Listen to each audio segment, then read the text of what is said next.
Body weight,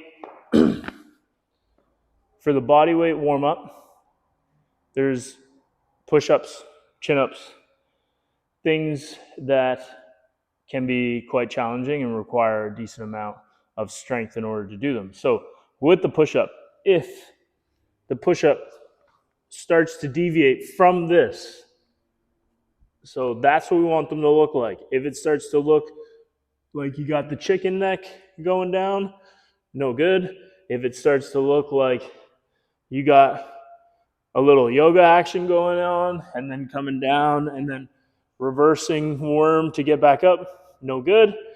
So you have a few options. One, I really like this one, is doing hand release push-ups. So you come all the way down, remove your hands from the floor, keep tension in the legs, and then drive the hands into the floor, pushing up.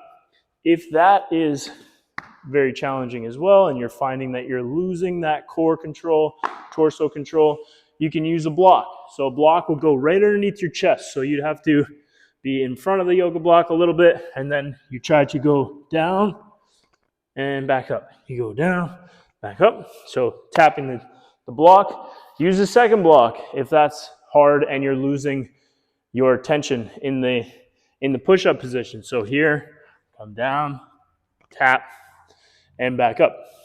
So you have options with the push-ups, but the main thing is don't just go through them and allow yourself to get away with crappy technique.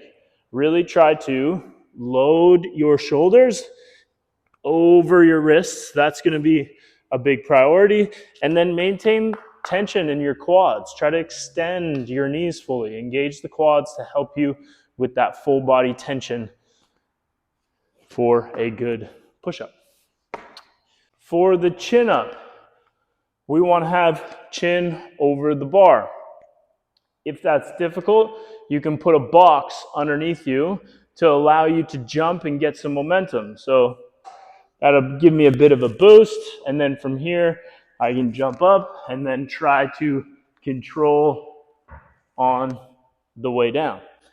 And the biggest thing with that is try to find control over the bar and then try to find that control on the way down.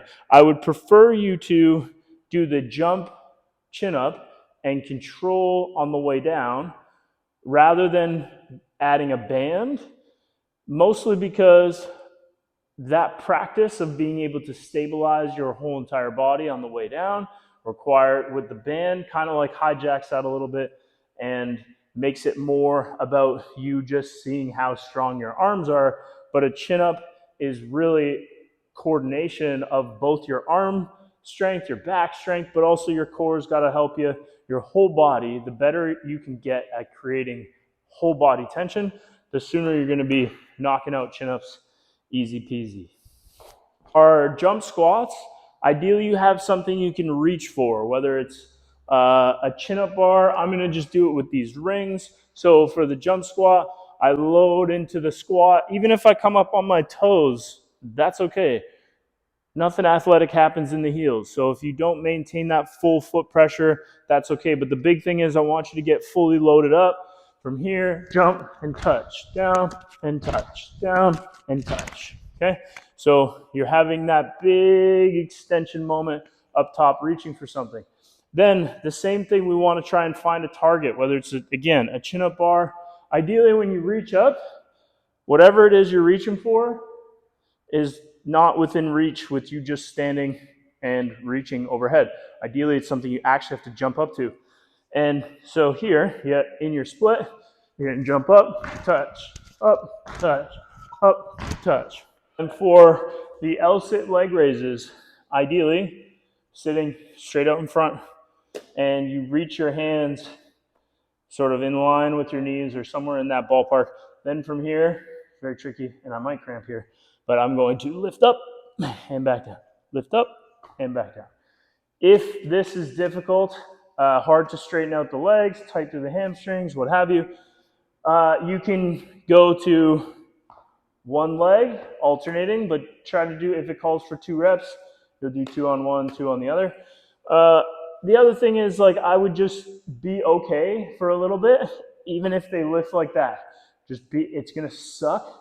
Initially, the L sits are very tricky, but I promise over time, with practice, they will get easier. There's one other thing you could do is you could sit on a yoga block, so it kind of props you up a little bit, and then that might make it a bit easier on the tight hamstrings in the L sit leg raise. And one last thing on the bodyweight circuit, you're going to see that it says 2/4/6 or 4/8/16. Those are the rep counts, but ideally you'll go 2 for every exercise, or the first number, hit the first number for each exercise, then go to the next number. So it's like a rep ladder. You'll go to all the 2s, or the 2s, and then one of them is a 4, I believe, or the split squat and the leg raises are 4s. And then you go up to the higher number, and then you go all 4s, and then it's 8s for the split squat, 8s for the leg raise, and then the last string of numbers.